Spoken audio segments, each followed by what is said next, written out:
opportunity to work with Shona, but I will tell you some of our other clients whose stories I believe are compelling.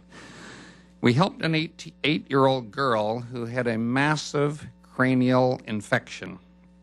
She was on a 15-month waiting list in Canada to have the most simple of surgeries. She needed drains put in her ears to drain off the infection. She needed her tonsils out, her adenoids out.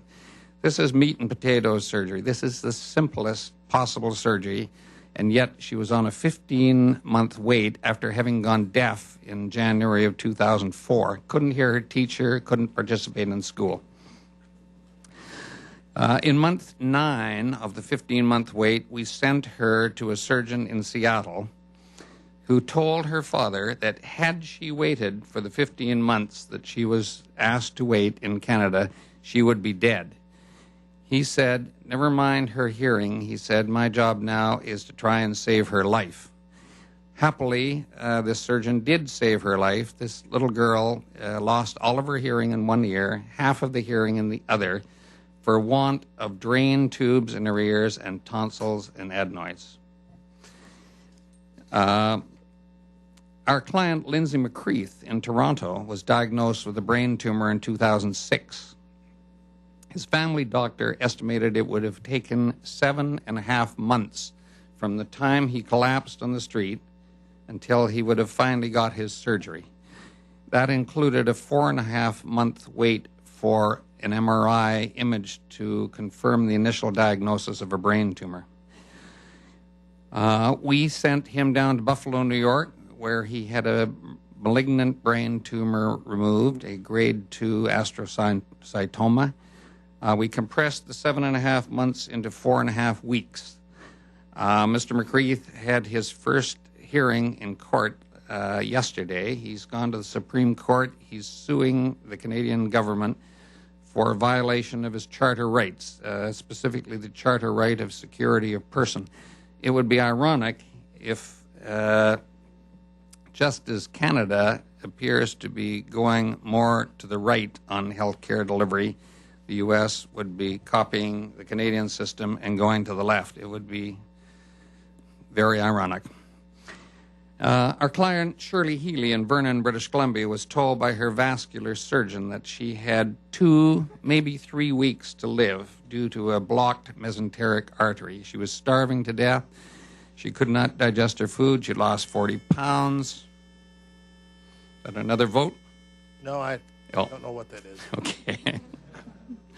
That's another disruption, isn't it? All right.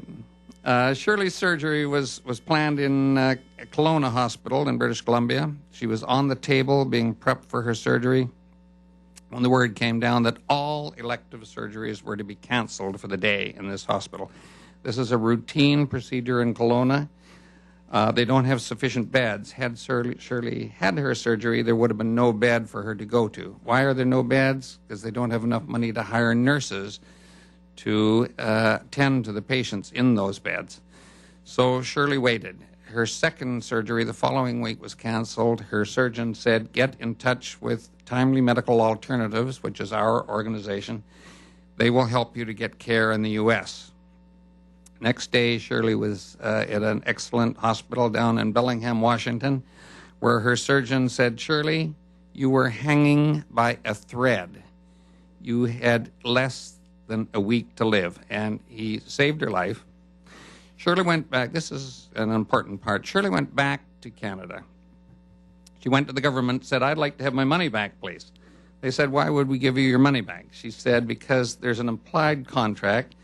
I've been driving a school bus all my life. I've paid crushing taxes all my life, the implication being that when I needed health care, it would be there for me. It wasn't. I had to pay out of my own pocket. I want my money back.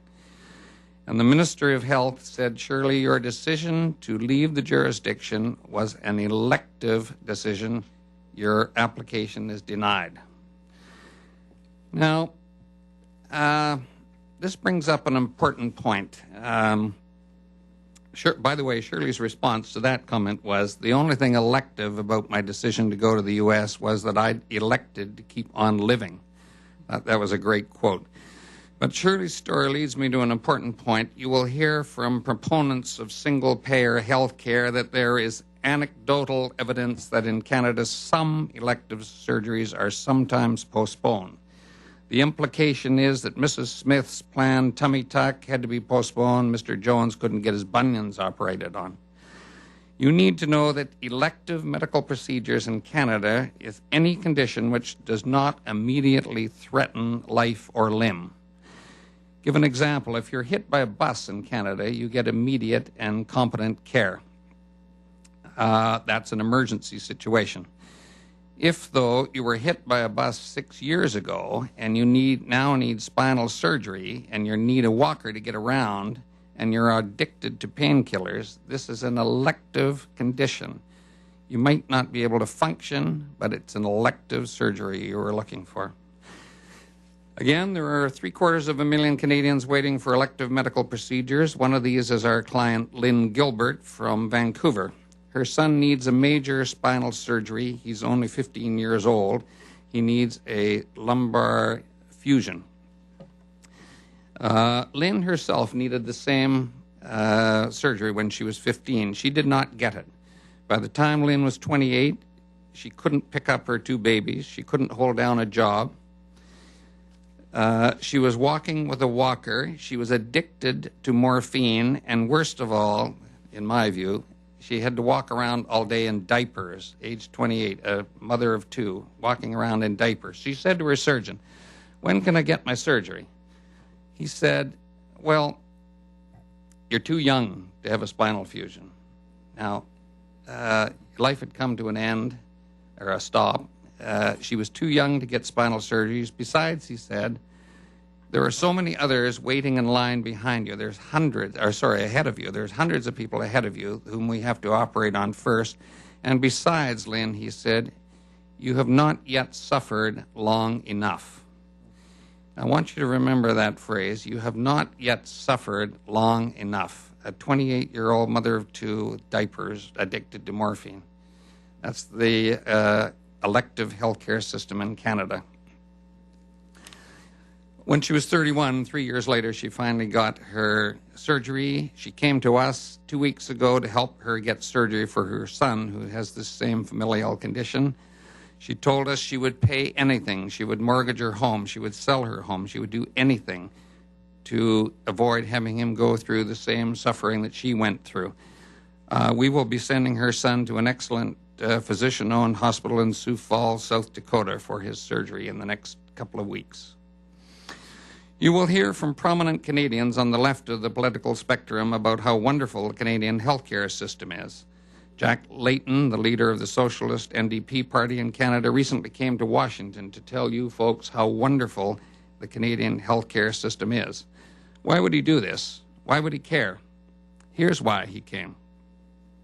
The only reason Canadians put up with our dysfunctional healthcare system is the fact that the government tells them that ours, the Canadian system, is the best healthcare system in the world. However, when Canadian citizens are willing to pay to get timely care in the U.S., even though it's free in Canada, people begin to question the government's propaganda. It's inconsistent that they would pay to go to the U.S. if they have the best healthcare system already that's free. Why would they come to the U.S.? Now, if the Canadian and American governments can arrange things so that both countries have single-payer health care, then the Freedom Train that my company operates for Canadians will have no place to send our Canadian clients. And that's why I'm here today. Americans need to know the truth about the strengths and weaknesses of both healthcare systems, and with 6 years of experience working in both systems, I have, I think, a unique insight into the subject.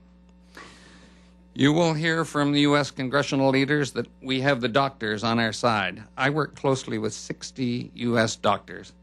I have not talked to a single doctor, not one, who believes that single-payer healthcare system is the answer.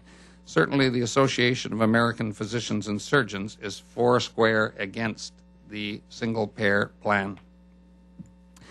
Now, I noticed the title of today's discussion is Healthcare Solutions Event. So far, all I've been doing is talking about a solution that simply will not work, cannot work. But interestingly, you should know that our organization has been able to negotiate pricing for our Canadian clients and our uninsured American clients at prices significantly below the usual and customary prices charged to American citizens. Quick example, hip replacements cost uninsured people $43,500 on average in the U.S. American insurance companies, of course, get a break. They don't pay $43,500, they pay $24,000. But our Canadian clients whom we send down to the U.S. pay $18,000. We get far better prices than the insurance companies do. And I believe this is a free market solution, in part, to the perceived health care crisis in America. Mr. Whitman earlier stated that the solutions rest with reductions in cost. I have been able to find a way for my clients to reduce those costs dramatically. Now, in conclusion, as you Americans work to create new laws to govern the delivery of health care in your country, you should know that the Canada Health Act in my country, which governs the delivery of health care, has caused more pain, has caused more suffering, and has caused more death than any other piece of domestic legislation in the history of Canada. I thank you.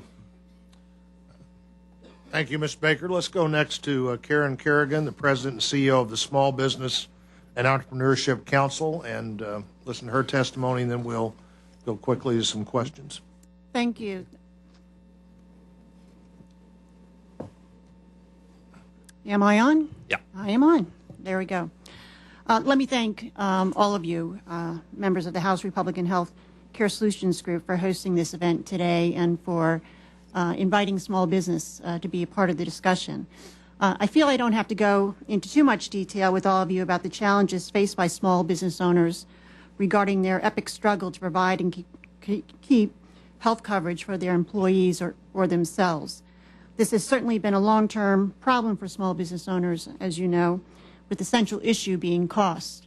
That is high costs and rising costs.